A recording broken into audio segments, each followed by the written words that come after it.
tagumpay ng magulang ay kailangan sa mga batang manonood. Kita mo mga anak ko! Oo, siyang singilin sa lahat ng papabay ang ginawa niya sa akin. Anong ginagawa mo doon? Sinama lang naman po ako ni Calvin doon para makita si Adriana eh. Adriana? Huli na may ginawa ka ba kay Natalia? Hindi ko alam kung anong motibo ng babaeng yon para pag-awayin kami ni Natalia. Pero basta ayoko nang pag-usapan.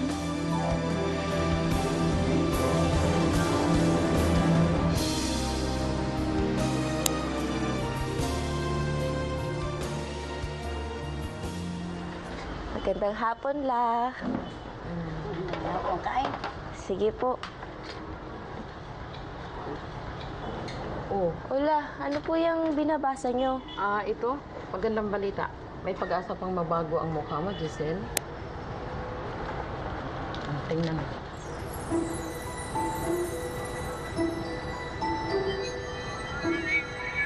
Nay, ayos lang naman po sa akin kahit di maayos itong mukha ko kasi kahit pangit ako, ang importante sa akin maging mabuting tao.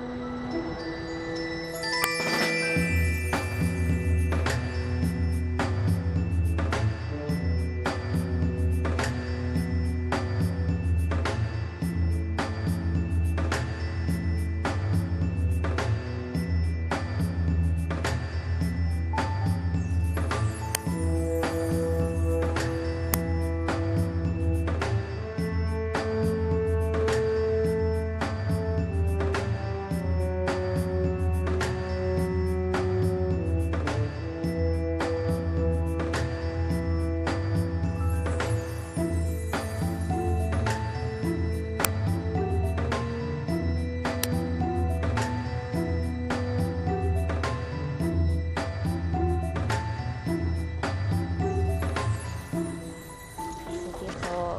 Hi! Good afternoon! Adriana? Naku, napunta pala ako sa'yo dito kasi gusto ko sanang humingi ng sorry sa nangyari sa fashion show. Pasensya ka na ha. Pagod lang talaga ako nung... Huwag mo nang alalahanin yun. Dapat nga ako mahiya sa'yo eh. Kasi nagpunta ka pa dito para lang doon. Ay, naku. Wala yun. Doktora, sige na naman. Kunin mo na kasi akong endorser nitong clinic mo. Frederick, nagpapatawa ka ba? Wala ka pang pangalan. Magpasikat ka muna. Pag sikat ka na, balikan mo ako. Mag-usap tayo ulit. Buti nga, ang laki ng discount mo dito sa clinic ko sa pagpapaganda mo. Hay nako, doktora. Huwag kang mag-alala. Feeling ko nalalapit na ang pagsikat ko. Well, good luck with that. And we're done here. La, si Adriana po. Artista po siya. La, si Adriana po. Hello po. Siya nga pala. Gusto pala kitang invite. Ititreat kita. Naku, sana pumayag ka ha, dahil kung hindi magtatampo ako sa'yo. Bakit po? Para saan po ba yun? Kasi mabait ka. At saka diba nabanggit mo na rin sa akin na tagahanga kita. Kaya naman gusto kong ipakita na mahal ko yung mga tagahanga ko. Totoo po ba yan? Pwede ko po ba isama yung nanay ko kasi gustong-gusto po niya kayo makita eh. Giselle, siguro next time na lang. Sa susunod, promise, ha? Pero wala na kasi tayong oras ngayon eh. Sige, sandali lang po. Smile ka muna.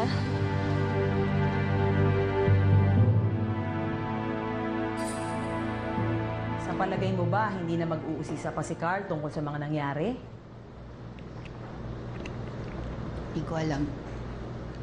Pero, sana lumusot ang mga dahilan ko.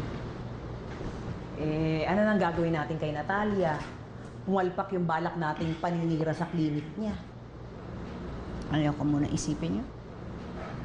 Pero kailangan pa rin natin maghanda. Natitiyak ko, maghihiganti ang si Natalia. Alam ko, Brittany. Alam ko. Okay na to. Pero I-double check mo yung kusina, ah. Yung mga tumutulo sa kisame. Kung kailangan pagawa, pagawa Halika na nga, huwag ka natin. na mahiya. Alam mo, restaurant namin to, kaya huwag ka mahihiya. Hi, Dad! Hi! Hi! Halika. Dad, remember her? Oo. Dinalaw ko pala siya sa trabaho niya. Humingi kasi ako ng sorry sa kanya sa nangyari sa fashion show. Yung sabihin, nag-apologize ka sa kanya? Yes, Dad. Yan ang mabait na bata. Yan ang gusto ko sa'yo, eh. Ay, naku, Giselle, huwag ka mahiya dito, ah. Mag-order ka lang ng kahit anong gusto mo. Giselle ba pangalan niya? Yes po, Dad. Giselle, saan ka nagtatrabaho? Sa for the aged po. Tinutulungan ko po yung mga matatanda doon. Bakit hindi mo siya gawing PA mo? Oo, siya na lang gawin mong PA. Di ba nangangailangan ka ng PA? Mukha namang mabait si Giselle, eh.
Mukhang nagkakasiyahan kayo, ah. Oo naman. Ay, siya nga pala, Calvin. Kinuha ko ni Adriana bilang PA niya. Talaga? Oo, pumayag ako para sa nanay ko. Tsak na matutuwa yun pag uwi ko mamaya sa bahay. Siya nga yung dapat una kong bubalitaan, kaya lang wala siya sa bahay kanina. Sama ka? Tuwan-tuwa nga sila, Lolo, eh. Oo nga eh.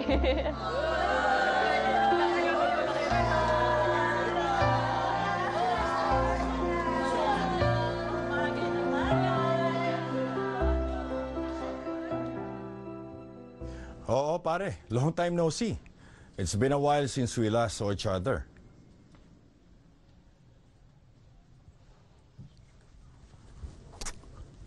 Oh, I see.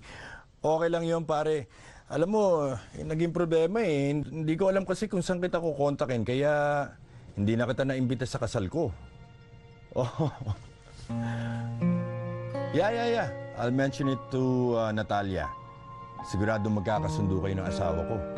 At magkakatulungan pa kayo sa negosyo. Tatamain mo naman ako, yung tumbok, ha? Eh talagang tatama ka ngayon. Ako bahala sa'yo. Tatama. Ikaw tatamaan sa akin pag hindi ako nanalo. Ay, naku. Ako, lagi ka nalang ganyan. Ako bahala sa'yo. Basta always think positive. Eh, sige na nga, umalis ka na. Naaalibadbaran ako sa... Oy, Giselle, andyan ka pala. Gandang gabi. Gandang gabi po. Nay! Ano? Pwede na ka bang pera dyan? Nagugutom na ako eh. Nay, akala ko po nakabili na po kayo ng pagkain eh. Ako naman oh. Eh, ikaw nga inaasahan kong bibili ng pagkain natin. Kanina pa ako nagugutom. Nay, sa sobrang tuwa ko po kasi nawala sa isip ko, tsaka wala pa po ako sweldo eh. O sige, pare. Keep in touch, ha? Don't be a stranger. All right. Sige. Thank you. All right. Bye-bye. Sweetheart, have you heard of Dr. Arman Galliano? Sounds familiar. Well, he's a very well-known Filipino plastic surgeon in San Francisco. Alam mo ba, para magkapatid na kami nun. He's a nice guy, kaya lang, alam mo na, medyo mayabang. May mga chain of beauty clinics siya sa Amerika. Parang speaker nga siya doon sa isang seminar sa Stanford na dapat mag-a-attend ako. Pero hindi ako nakarating. Alam mo ba, interesado siya ma-meet ka.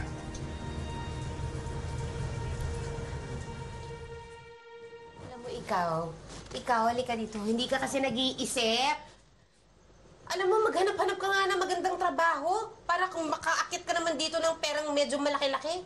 Hindi yung pinagsisiksikan mo yung sarili mo dun sa pag-aalaga sa mga matatanda. Isip. Nay, siya nga po pala.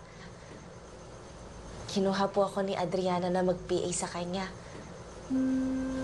Ano? Kinuha po niya ako mag-PA. Talaga?